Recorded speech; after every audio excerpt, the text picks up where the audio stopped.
Today I'm very happy to announce that we have Mauser 1893 to 1895 firing pins back in stock.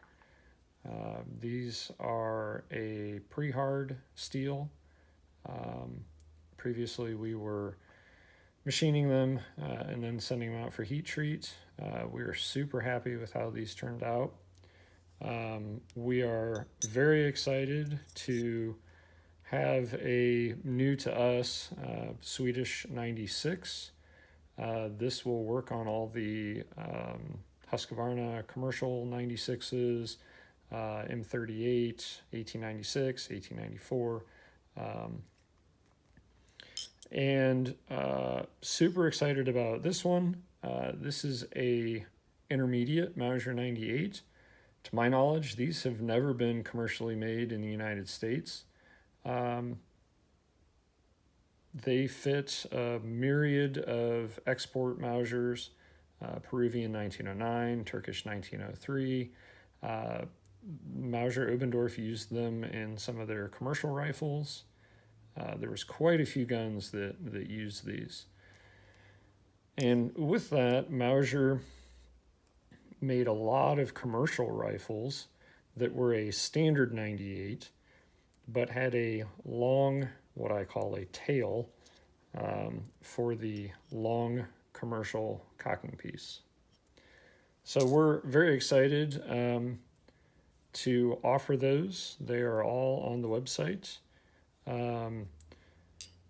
They are, in my opinion, beautifully made, and we are very happy with the consistency and quality. And just to brag a little bit, one thing that irritates me about the quality of a lot of products is they're not quite made right. We went to rather lengthy extent to make sure that the safety cams were machined correctly. So we're very happy with those. Part of the reason I wanted to do this video, though, was to talk about interchangeability. Interchangeability is always an issue with Mausers. If you don't know, Mauser components were originally machined and then they were fit as an assembly. It's one of the reasons why almost every component was serialized.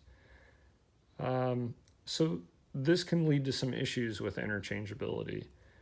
Something that I want to try and promote is the customer being knowledgeable and informed and being able to do whatever fitting is necessary without necessarily having to pay a gunsmith for fitting. A lot of it is pretty simple. If you would like us to do more how-to videos or more explanation videos, feel free to send us an email or comment. This video, though, is going to talk specifically about firing pins and cocking pieces. Now, I've had some, we'll call them smart Alecs, in the past who say, well, why don't you just make the parts right so that they fit? And there's several problems with that. My background is manufacturing, tool and die, and we want the parts to fit, but fit well. I can machine a firing pin that will fit every cocking piece ever made, but it's going to be a loose, sloppy fit, and that's not the quality that we strive for. So I want to give you an example. Here are 4 different 1893, 1894, and 1895. So we have a Spanish 1893, a Brazilian 1894. This is most likely a Mexican, and depending on the contract, it'd be like an 1895. And then this is a Chilean 1895. So just to give you an idea, in the Spanish, it just barely wants to start, but hardly. That's made at either Ludwig or Obendorf, and my bet would be Obendorf. Okay, so Brazil, this is going to be FN. and it doesn't want to start. Rotate it 90, that doesn't make sense, but oh look, it starts. Okay. So this is also going to be an FN. That goes, no problem. The Ludwig Luva, no problem. And that actually has a little bit more wobble than I like. So if we call these two the extremes, the Ludwig Luva or Obendorf, where it won't even start. This is going to be Ludwig Luva or DWM. It's got a nice loose fit. Okay. So you can see that unless I make the firing pin quite loose to be able to fit everything, there's no way to make a one size fits all. So you've bought a firing pin and it doesn't fit. Well, what do? We're going to do a little video on, or a little bit of this video on how to fit. There's a couple different ways to do that. We run into the same problem with our new 1896s. This one won't even start. That's a Gustav. Oh, no, it will start. So one thing I will caution is these are oftentimes dirty. They might be caked with some dried grease or dirt. So make sure you clean out the insides well. Yeah, so if I force it, that one will go, but it's pretty tight. So that one's actually just about ideal in my opinion. That one's tight, but it starts. So this is one that I would use just a little bit of lapping compound, or if you wanted to take a fine cut file, it wouldn't take, oh no, see there, you just worked a little bit and it went. It's tight, but it went. Let's see. That's also a Gustav.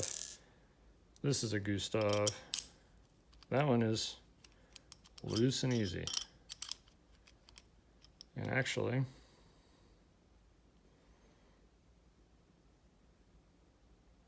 that one has just a little bit of wobble.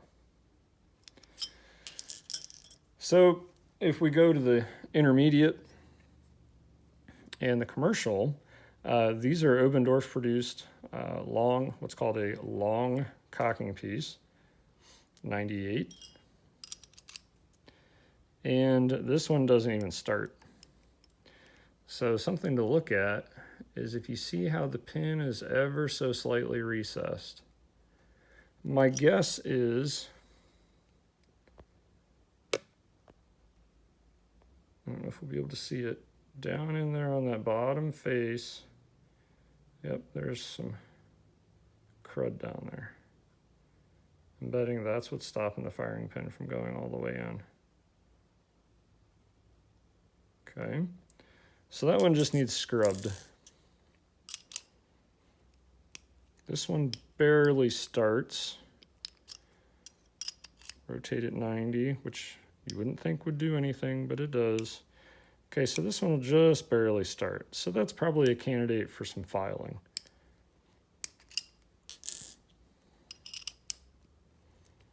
This one goes most of the way. So you could work it back and forth a little bit, or I would take some 400 grit lapping compound and just lap that ever so slightly. You can file it too. And that one fits nice. Let's see, is there any wobble on this one? This one has basically zero. That's just about perfect. So one of the things that we're planning on offering, I have to figure out a way to set up the website, is to sell a matched pair, the firing pin and the cocking piece. And I was thinking about adding it like a service basically. So if you buy a cocking piece, you buy the firing pin, then you just put in the fitting fee in your cart. And it wouldn't be a lot. It would probably be $15 to $25. Some people think that's perfectly reasonable. Some people think that's outrageous. Either way, it takes time on our part, so we're going to charge you for it. Conversely, we've thought about adding like small kits. So a very small, vial of lapping compound. There used to be, for example, Brownells, where you could buy tools and the things you needed for whether you're a hobby gunsmith or an amateur gunmaker. Those places are not around anymore. Most of the time, I recommend people just go to the local automotive store to buy some valve lapping compound. But I found even now parts stores don't carry a lot of that stuff. So we'll do another video that is just dedicated to fitting the cocking pieces. I can see on my phone that I've already rambled for almost 12 minutes. So I say we, my family and I, genuinely, they don't really care, but if I'm happy, they're happy. So I'm happy with these. These are awesome. I'm super excited about them. I have struggled finding a source for good firing pins. I can't tell you how many guns I've bought that have broken firing pin tips, or I've even seen them with broken lugs. So I'm very happy to have these. If you're building a high-end custom rifle, to have a really nice firing pin is a fantastic upgrade. So I appreciate your patience. I know that only 5 or 6 of you have managed to make it through all 12 minutes now, but we greatly appreciate you guys' support. I have said this before, I'm just flabbergasted at you guys' support. The fact that we can make a living doing this, we are immensely appreciative. It really does mean the world to us, and we appreciate your support and we appreciate your business. Hope you guys have a good one. Take care.